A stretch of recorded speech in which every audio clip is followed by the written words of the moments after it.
Now we got a segment that we want to see who do you prefer, and let's decide once and for all: is it Diamond Dave, David Lee Roth, or is it the Red Rocker, Sammy Hagar? This one's always been something that people tend to bring up quite a bit. You almost never hear people say, who do you like better, Brian Johnson or Bon Scott? It's just, if you're an AC/DC fan, you just like all of it. But when it comes to Van Halen, for some reason, people tend to put a footnote there. Well, I like the Dave stuff, or I like the Sammy stuff. There doesn't seem to be a ton of people like in the AC/DC crowd that just love both, because I think the sound changed enough with Sammy that people were a little irritated with the change for the most part. But for me, it's a really tough call. If I had to lean towards one, I think I would lean towards the Sammy years, just because those were the more formidable years when I was a teenager. I mean, I was still in grade school when Jump came out, and after that, it was all over for Dave. But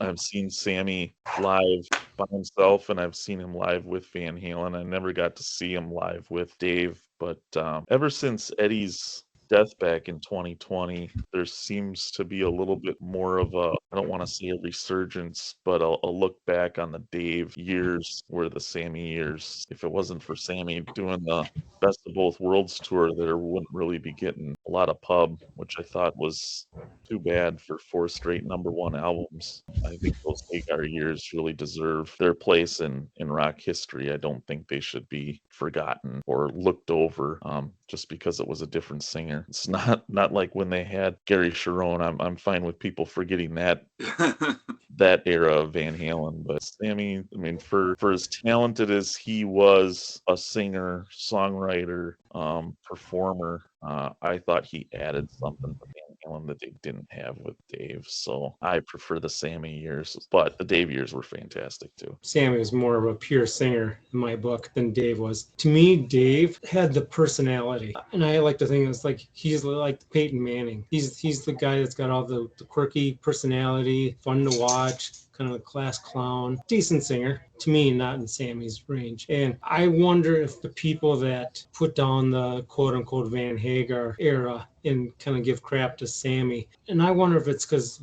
starting on 5150, Eddie changed up his guitar tone, kind of changed the songwriting a little bit, so some people, prefer the old Brown sound guitar, the way the classic songs sounded, and they associate that with David Lee Roth. And, if they, take the music direction out on Sammy, when it was just a natural progression by Eddie changing the sound, want to try different things, been there, done that. And once Sammy came on, then the leash was off, and he's like, I'm writing as many keyboard songs as I feel like it, and no one's going to tell me not to, and go screw yourself, Dave. I kind of thought going into this that, Doug, you'd be hardcore David Lee Roth, early Van Halen stuff, so I was a little bit corrected. And that's the hard part when I was going through and making my list. Do I like this song because the guitars and riffs? And I had to really kind of do a mind sharpening here, and it's like, okay, no, concentrate on the singing. I'm comparing one singer to the other, separate the music. It's almost like if I put it in some of my software, pulls out, extracted the audio or the vocals, and comparing vocal to vocal, that would have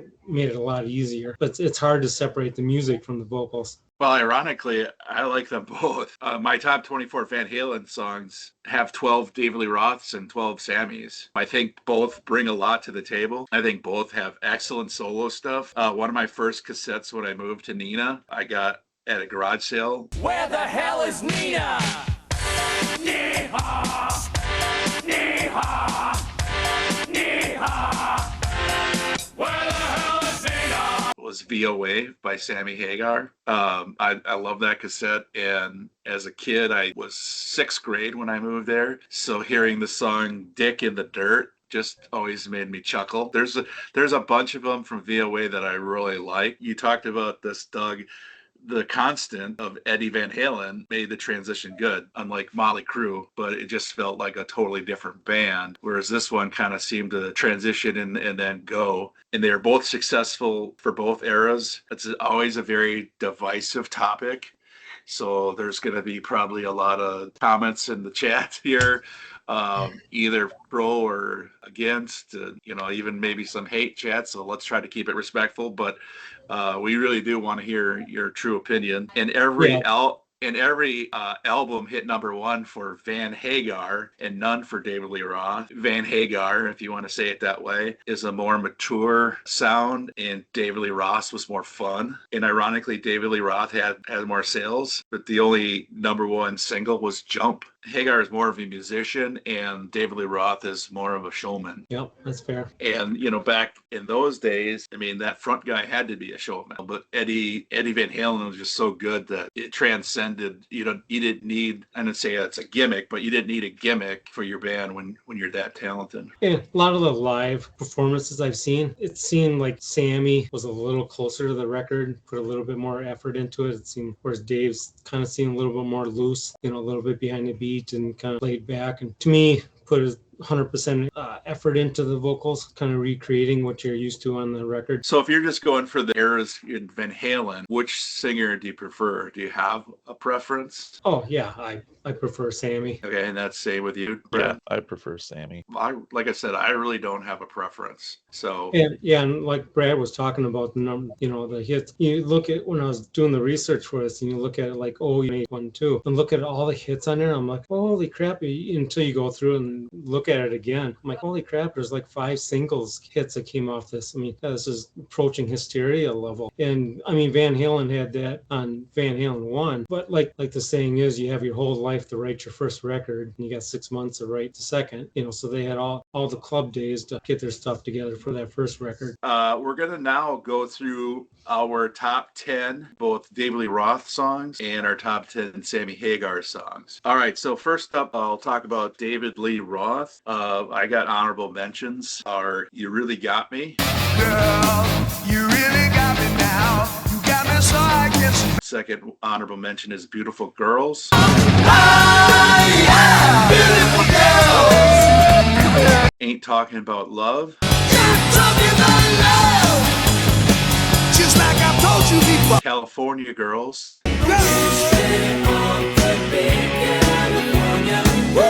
Can't leave that one off the honorable mentions. And Running with the Devil.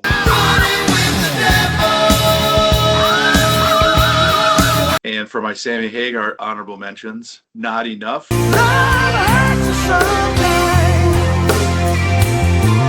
Feels So Good. Hey, feels so good. So good. Woo. Top of the World. Standing on top.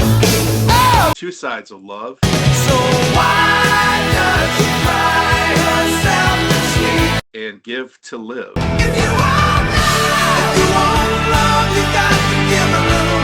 Yeah, Give to Live, good tune. For David Lee Roth, I got Feel Your Love Tonight. I can't wait to feel your love tonight. And Just Like Paradise. This must be just like living in paradise. For Sammy Hagar, got Give to Live. You got to give, you got to give, you got to give. And then I wanted to throw in at least one Chicken Foot record. So I picked Bigfoot.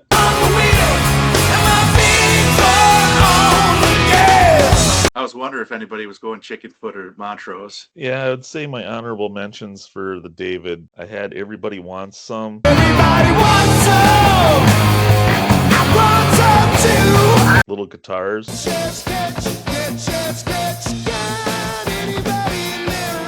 Somebody Get Me a Doctor. Somebody give me a doctor. I'll throw Yankee Rose in there. Show me your bright light in your city light. All right. Even though that one might end up in one of your top 10s. Give me a bottle of anything and a glazed donut to go. The Hagar stuff, I had The Dream Is Over.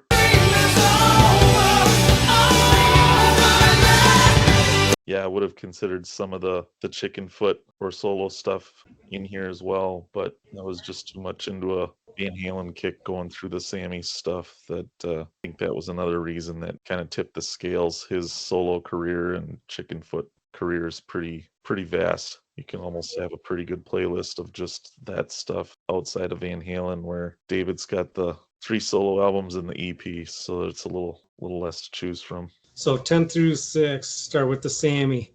At number 10, I got Why Can't This Be Love?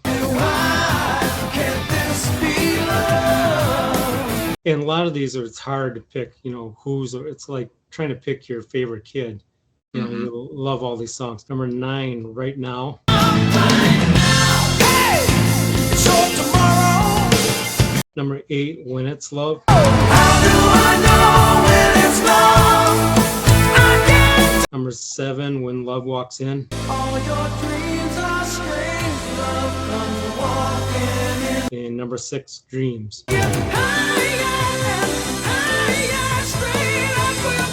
And for David Lee Roth, at number 10, I had California Girls.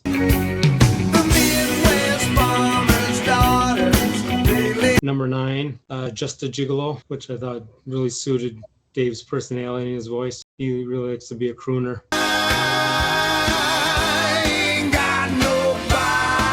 See it here, live on Dave TV. Number 8, Damn Good Times. Good times, damn good times. Number 7, Where Have All the Good Times Gone?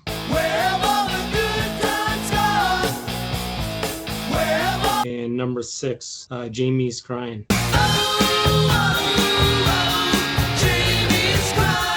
For the Sammy, 10 through 6, I had Can't Stop Loving You.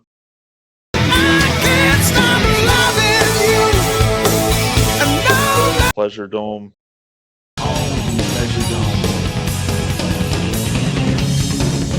Judgment Day.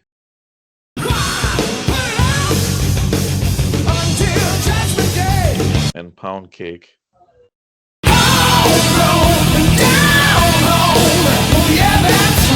And for number 6, I had Big Fat Money, also off balance.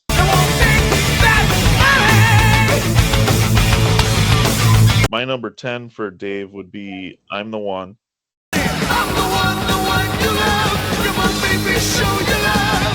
9 would be Running with the Devil. I live my life like there's no tomorrow. Cradle Will Rock. And the cradle will rock. Yes, sir. 7 was I'll Wait.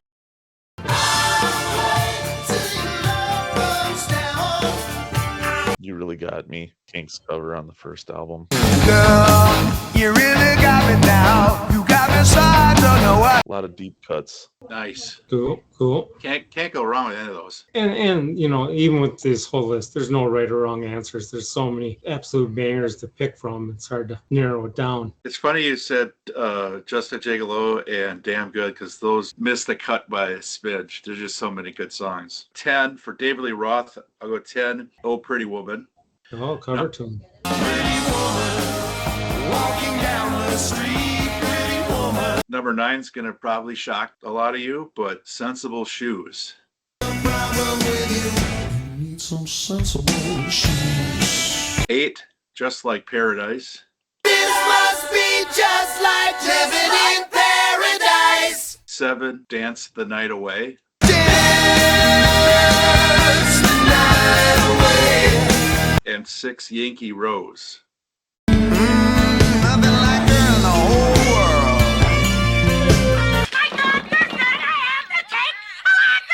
Not in my store, you don't. Whoa! She's beautiful. And then for my Sammy, I got number 10, Best of Both Worlds.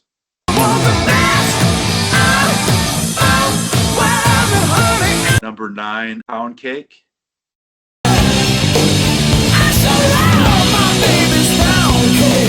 Number 8, There's Only One Way to Rock. There's only one way to rock. Number 7, Can't Stop Loving You. And no matter what I say or do, you know Why Can't This Be Love? it's got what it takes. Good list. All right, so top 5 for Dave. I put Eruption in there just because that one is such a legendary song. When you're listening to Van Halen, that one tends to come up and it deserves a listen, especially only being a minute and a half or whatever. Number 4, I had Unchained. Change, nothing stays the same. Unchained. Number 3, I had Hot for Teacher. Sit down, Waldo. Got it made. I'm hot for teacher. Number 2, I had Ain't Talking About Love. My love is right to the core. You're talking about And number 1, I had Panama.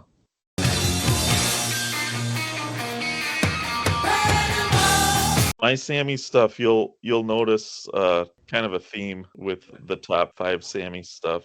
Number 5 is Don't Tell Me What Love Can Do. don't wanna hear what love can do. But 4 through 1 in this order was Why Can't This Be Love?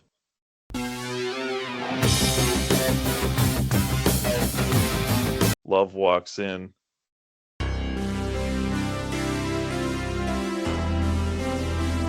Dreams. What dreams are made of. And 5150. Me to halfway. And you don't know. So that album for me was like one of the top best albums of all time that I listened to a ton. And I wish they would have released 5150 as a single because it is my favorite Van Halen song. I think that long intro kind of removed it from consideration from being released as a single, but I think it definitely could have done pretty well. All right, so my top 5, David Lee Roth. Number 5, A Little Ain't Enough. Don't think the devil's ever gonna give me back. That one's just so good.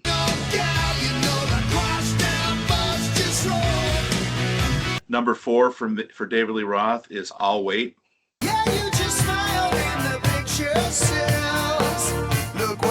Love that song. Number 3 is Jump.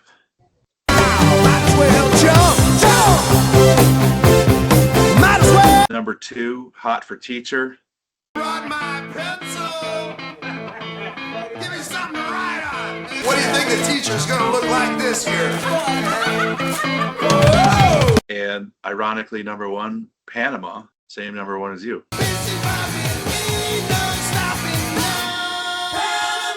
For Sammy Hagar, number 5, and since I'm a big VOA, I Can't Drive 55.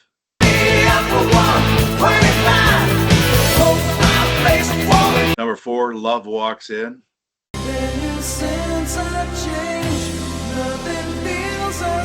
And number 3, Dreams.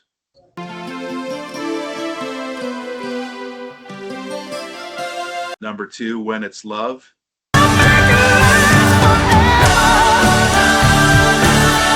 And my all-time favorite, not only Sammy Hagar song, but Van Halen song is Right Now.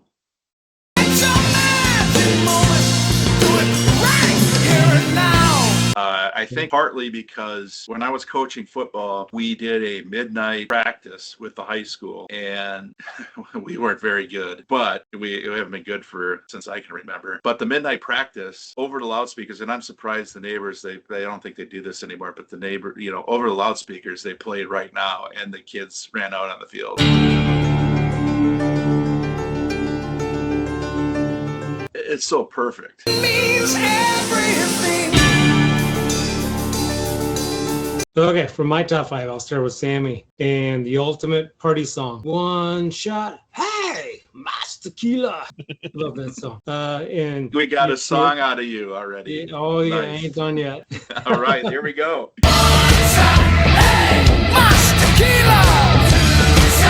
Sammy, number 4, Your Love Is Driving Me Crazy.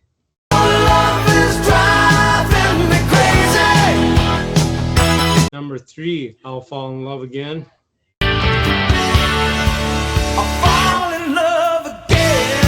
Number 2, There's Only One Way to Rock.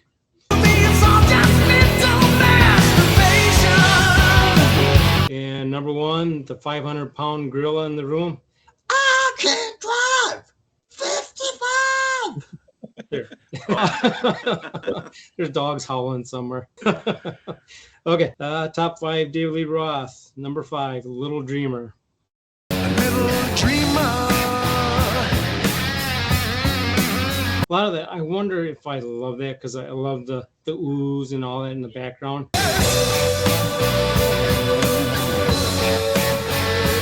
All right, I mean, because that's Ed and doing all the background vocals. Number 4, Yankee Rose.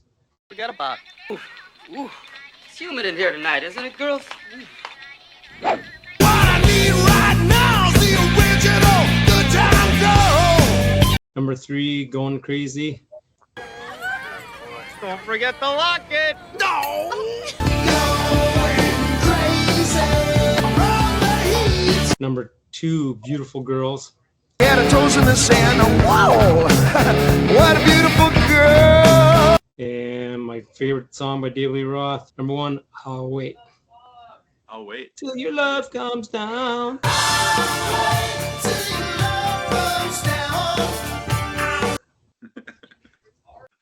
Yes. Yeah, yeah.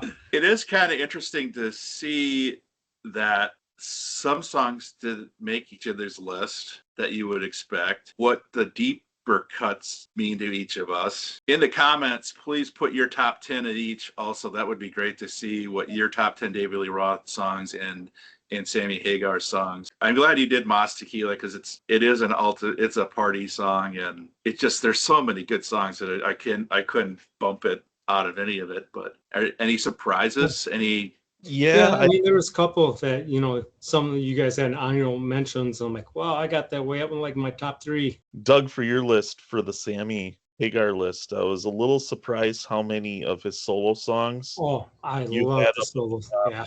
compared to the Van Halen stuff. I think that is a little bit more of an era specific thing for me. Not that I discount any of the Sammy solo stuff, because I love a lot of that stuff that he did before he got into Van Halen. But You got to remember, Doug is old.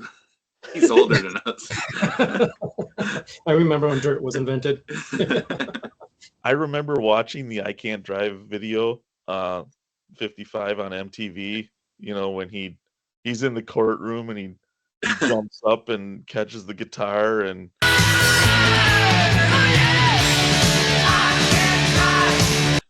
pushes the jail cell down to break out of there. That was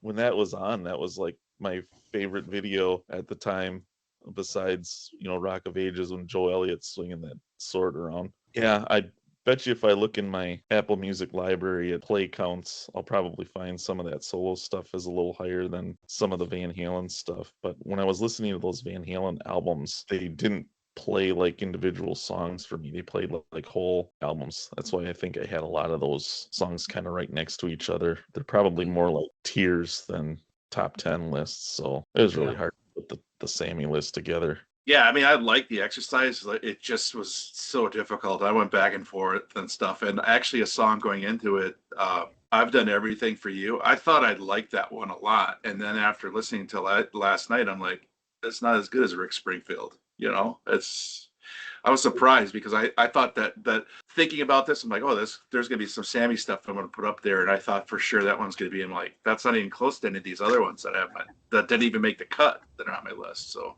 Yeah, that's always one of those things that I get it fascinates me that when someone can write a song that they feel is their own. And it's like, well, I wasn't able to do what I wanted to with this song. I'll give it away to somebody else and maybe they can have some better luck with it. And then they take it and they make it their own. And then it's like, oh, what? I got to give that song away. Yeah. It's funny that you say that. I don't know if you guys are Chris Stapleton fans, but he writes songs for so many different people. And then when I hear him do his own song that he wrote for somebody else, it's like 10 times better. I'm like, well, why are you doing this? I mean, maybe there's money involved, maybe, or something, but he's a great songwriter. I'm like, he's way better than the people that are doing his songs. But kind of goes into who considers themselves songwriters first and performers second, the other way around. I don't know that. I mean, Prince wrote more songs than you could possibly imagine. My wife was listening to Sheena Easton last night, and I'm looking, it's like, I remember Prince doing a couple of songs with her, and sure enough, he wrote a couple of her own songs. Sugar Walls was a Sheena Easton song that Prince wrote, and that wouldn't have worked as a Prince song, neither would the Sinead O'Connor one, but Billy Joel and Neil Diamond kind of started out more as songwriters. I mean, I'm a Believer was a Neil Diamond song that he gave to the Monkees, and they made it bigger. Mhm. So you can go throughout history and find a lot of that stuff happens all the time. Well, one last touch on the Van Halen stuff I talked about earlier. So this is my top Van Halen songs, and that was my base to start. Now it could probably change a bit, but because I did this a few years ago. But as I'm splitting these up into Dave and Sammy categories in the top 24, they were split evenly 12-12. So I, just like AC/DC, I don't have this desire to hate on one side or the other. Instead, I'd rather pick, all these songs that I like, and I don't have a problem with Sammy Hagar being in Van Halen, and I don't think he's better or worse. It's just a little different. And like I said before, the constant is Eddie Van Halen, and so you even had just an Eddie Van Halen song that Dave didn't even sing on in your list. So I'm surprised, Mike, that you didn't bring up, the quality of lyrics, between Sammy and Dave. And that's one of the things that I like them, because you look at like Sammy, miss the beat, lose the rhythm, yeah. versus, you look at some of Dave's stuff, got drunk and fell into the water, and I'm comparing the Well, lyrics writing. I'm I surprised did. I you did. being more of a lyrics guy. Yeah, I did kind of gloss over that a bit, but I did a blanket. Sammy is more mature than David Lee Roth, and David Roth are more fun, more party, that kind of thing. So although I didn't get into specifics, but I did kind of, hit it with a generalized, and that goes with the lyrics too. I mean, I don't want to be this nitpicky lyrics police every time, but of course that's a part of it for me. Yeah, I mean, it's part of the quality of the song. Some people, for more than others. It was a good suggestion by Brad. What a good exercise. Even like trying to, narrow it down to 10, even if you're just going to say top 10 Van Hagar songs, there'll still be a bunch of songs that wouldn't make the cut. Mhm. There were so many quality ones, just from that era. I love that our lists have a couple sprinkled in that are similar, but that they're so different. So Mhm. like I love that about music, that it's for whoever it is and how they perceive it, and what you take out of it. I mean, that's my favorite part of music, and I'm never baffled by anybody else's taste, just because it's such a personal thing.